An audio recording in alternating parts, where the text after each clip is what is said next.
हुए हैं कांग्रेस से। अंश जी, चुप्पी नहीं टूट रही है किसी दल की तरफ से, ना तेजस्वी यादव कुछ बोल रहे हैं, ना प्रियंका गांधी कुछ बोल रही हैं, ना राहुल गांधी कुछ बोल रहे हैं। क्यों सब चुप हैं? आप इसका जवाब दे सकते हैं कैसे? सबसे पहले आपके सभी दर्शकों को मेरा नमस्कार। आपकी बात से पूरी तरीके से गांधी जी ने ट्वीट कर बात पे सवाल करे, बात से सवाल पूछने का काम किया, प्रशासन से सवाल पूछने का काम किया और उन्होंने अपने ट्वीट में ये स्पष्ट किया है कि जिस प्रकार से तमाम सबूतों को छुपाने की कोशिश की जा रही है, ये सवाल खड़े करते हैं।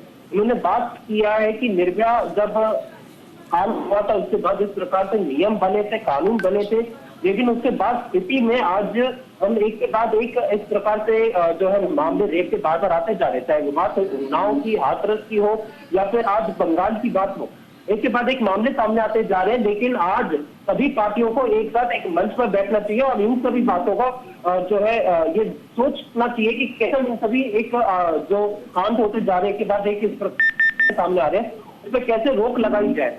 और प्रियंका गांधी जी ने उसी दिन ट्वीट किया था, उन्होंने इस चीज का जो था कहा था कि जो है सबसे सख्त कार्रवाई की जानी चाहिए आरोपी के खिलाफ।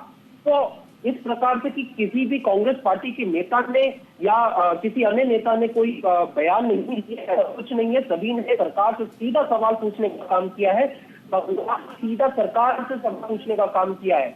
हम लोग ऐसा मानते हैं कि चाहे किसी भी राज्य में हो, मैं यहाँ पे पर्सनल लेवल पे मानता हूँ, चाहे वो बात बंगाल की हो या फिर वो बात हो कांग्रेस शासित राज्य की या बीजेपी शासित राज्य की, ऐसे हमारे सामने अगर आते हैं तो हमारी कहीं ना कहीं जो हम ये भरोसा अपनी बेटियों को दिखाने की कोशिश करें कि आप पढ़ लिखकर आप डॉक्टर बनिए, आप पढ़ लिखकर अपने जीवन को सुरक्षित करिए, हम उनको ये कैसे विश्वास दिला पाएंगे अगर एक के बाद एक मामले हमारे पास सामने आ रहे हैं।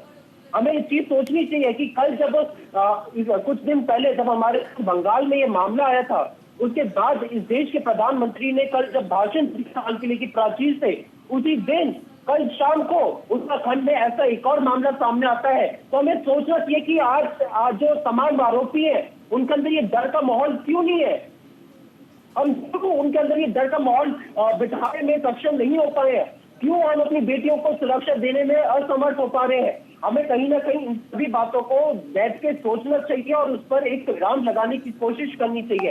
और कांग्रेस पार्टी ने सदैव इस चीज पर अपनी बात जो है अपने स्पष्ट रूप से रखी है। और जब निर्भया कांड हुआ था उसके बाद हमने फास्ट ट्रैक कोर्ट में इस मामले को भेजा। हमने जो निर्भया जो हमारी जिस कांड के बाद हमने जो बेटी थी उन्हें हमें जो है सिंगापुर उसके इलाज के लिए भेजा। और मुझे आज दिन याद है कि जब उनका जो बॉडी थी जब वो आई थी यहाँ पे इस देश में, तो सोनिया गांधी जी और शीला दीक्षित जी वो एयरपोर्ट पे खड़ी थी उनको रिसीव करने के लिए। राहुल गांधी जी ने उनके परिवार को पूरी जो सहायता कर सकते थे करने की कोशिश की थी। उस दौरान शीला दीक्षित का एक बयान आया था, वो आपको याद है वत्स जी की नहीं? शायद आप उस दौरान प्रवक्ता नहीं रहे होंगे तो आपको याद नहीं होगा। शीला दीक्षित ने कहा था कि रेपिस्ट को भैया बोल देती तो शायद वो छोड़ देता। याद है आपको? इतनी रात में निकली क्यों वो? इतनी रात में निकली क्यों? याद है आपको? सुनिए, मेरे जवाब तो सुन लीजिए आप। मुझे कि ये भी याद है कि उस समय सोनिया गांधी जी जो कि सीपीपी की अध्यक्ष थी, हमारी यूपीए की अध्यक्ष थी, उन्होंने शीला दीक्षित जी ने इस चीज को अपनी गलती स्वीकार की थी कि अगर ऐसी तमाम महिलाएं जो आज ऐसे बड़े बड़े पद पे थी उस समय के, अगर उनके समय में भी इस प्रकार के जो है वारदात हो रही है तो कहीं ना कहीं महिलाओं के लिए उसमें वो फेल हुई है। उन्होंने अपनी गलती भी स्वीकार की थी। मैंने वो दौर भी देखा कि राहुल गांधी जी ने उनके पूरे परिवार को आर्थिक तौर पे सशक्त करने के लिए जो भी वो संभव प्रयास करने की उन्होंने कोशिश की।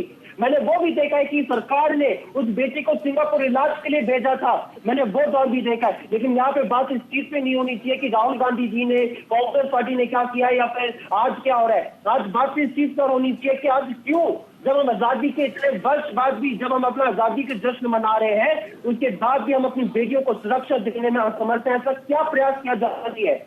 और उन लोगों को तो बोलने का बिल्कुल भी अधिकार नहीं है। मैं आपकी जो रिपोर्ट देख रहा था, ऐसे लोग तमाम जो विरोध प्रदर्शन हो रहे हैं, ऐसे लोगों को बोलने का कोई अधिकार नहीं है जो बिल्कुल जुबानों के उसके गले में माला डालते हैं। ऐसे लोगों को कोई अधिकार नहीं है जो ठीक है राधिका।